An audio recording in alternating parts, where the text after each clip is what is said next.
And thanks, guys, for listening to my horse stories. I could talk about ponies all day long. A City College student is redefining food delivery. She is turning what she learns in the classroom into something that can benefit teachers and students here at City College. There's a new twist to Hungry Why Wait here at City College. Come on in here. From cookies to granola bars, noodles to coffee, Fawn Sparks delivers it all.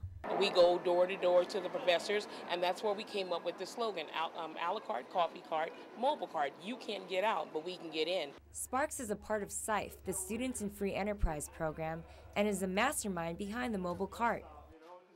We're an actual internship program, and the funds that are collected through this building teaching us how to start a business and run a business. And the best part about it, that everything is within a budget of a student, and we don't make the prices any different for the professors. The most any customer will pay is $1.85 for a cup of coffee.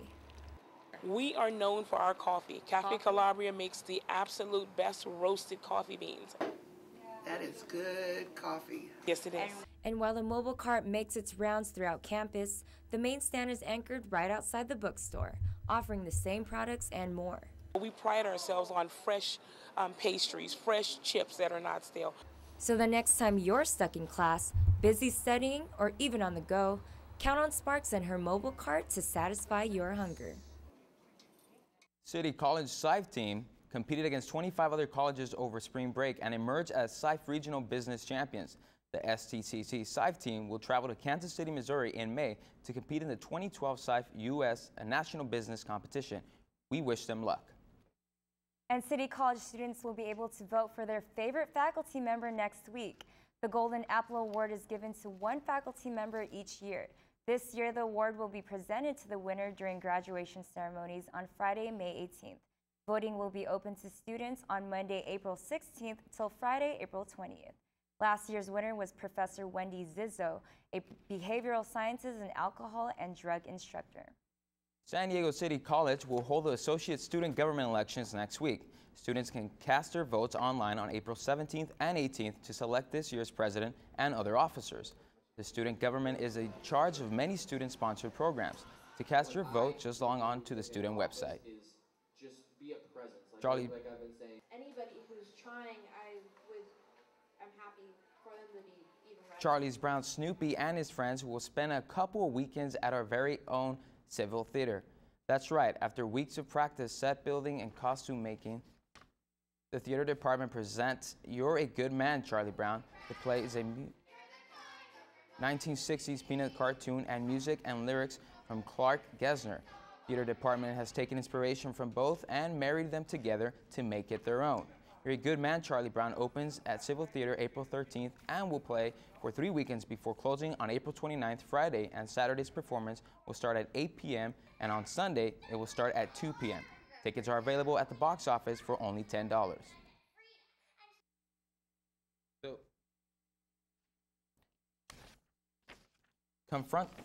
A group of San Diego locals decides to communicate with friends in Mexico at Friendship Park in an unexpected way. Newscene's Bree Yatsi has the story.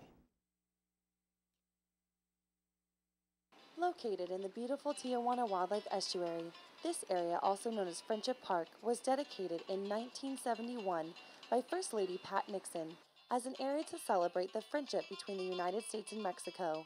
For many years, friends and family members from both sides of the border were able to meet here to have a picnic with their loved ones. But this is no longer possible due to the construction of a second border fence, which the government has put in place for heightened security. I am here at the border of Tijuana and San Diego, where we have a meeting of two cultures and two worlds, known as Parque Binacional. One group, known as Señas de Amistad Beyond Borders, decided that they are not going to let these regulations stand in the way of reaching out to friends and family members across the border from the beaches of San Diego. The hearing and the deaf can both, enjoy and start communicating through, across the border. San Diego local Roberto Mercado has come to the event to meet friends that he has not seen for 20 years to speak to them through sign language and binoculars. I enjoy coming here, through binoculars. I have It is clear that friendship is not bound by borders, but that borders can create friendships. I'm Briazzi, Newscene. Friendship Park is a great way for San Diego locals to enjoy the outdoors and get a glimpse of life across the border. And now we have Justin Watson here with the latest in sports. Hi, Justin. Hey, Joe Beth, Charlie. Has some great news in sports, including a disappointing loss to the Padres, but we'll get into that later. First up, the San Diego Chargers. Fullback Jacob Hester went to Seattle to visit the Seahawks this past Wednesday. It is unclear what role Hester will play in Seattle due to the fact that the Seahawks have already signed a Pro Bowl fullback. Hester has played 62 of 64 regular season games with 23 starts since being drafted in 2008. Now, if Hester returns to the Bolts, he would play the Royal Reserve of fullback behind LeRon McClain. Hester has to make a decision by Monday or the Bolts offer will be taken off the table. Now to some NBA highlights. Bouncing over to the NBA, an exciting battle of the two top teams in the Eastern Conference. The Bulls came away with a 96-86 overtime win over the Heat. You'll see the highlights in a second. Carlos Boozer led the way with 19 points and 11 rebounds. And C.J. Watson, whom I might be related, as you see right here, tied the game late in the fourth to force overtime. The extra period was all Chicago needed as they outscored Miami 12-2 to take the win. Bulls have a 4-game lead for the best record in the conference. And sliding over to the NHL, where here in San Diego, we don't have a professional hockey team, but we do have a small percentage of hockey fans. Let's get into the action. In Boston, the Bruins started their defense of the Stanley Cup with a 1-0 win over the Washington Capitals. Tim Thomas stopped all 17 shots he faced. And then Chris Kelly found the net with this slap shot for the game winner in overtime. Nice there. The last time these two teams have met have went on to win the Stanley Cup playoffs. And over in the major leagues now, where the 2-5 San Diego Padres hosted the visiting Arizona Diamondbacks. Beginning in the first inning, D-backs pitcher Kennedy strikes out Nick Hudley right here. Gets him with the swing, and then again in the fourth inning, but the Padres were up 1-0 in the fourth. Top of the sixth, tied at 1, runner on second, and Jason Kubel doubles to right, scoring Willie Bloomquist to take a 2-1 lead. Going to the top of the eighth, and Chris Young sends one deep into the seats for a solo home run. Arizona goes on to win 3-1. And staying in the majors, the San Diego Padres are on the sales block. John Moore's team owner says that the ownership group is moving forward with plans to sell the team. Moore's intent on selling the Padres comes at an opportune time. You see, the Padres could be worth a few $100 million more this time around, thanks to the Los Angeles Dodgers selling for a record $2 billion and the Padres' new TV deal with Fox. Last week, the Major League approved a 20-year, $1.2 billion deal with Fox to establish a regional sports network here in San Diego County with a $200 million upfront bonus.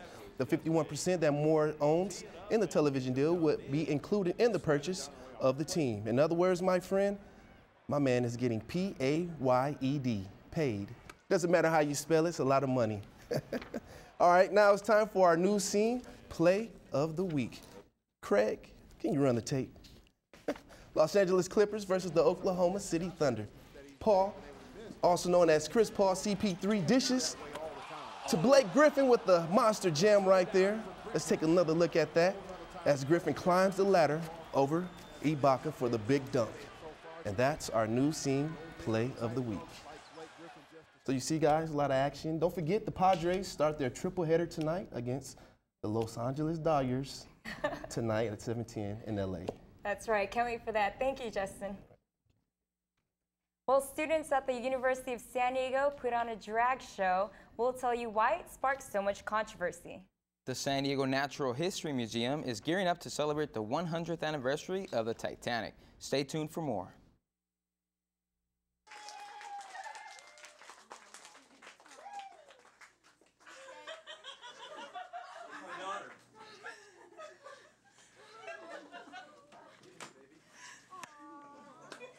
Come here.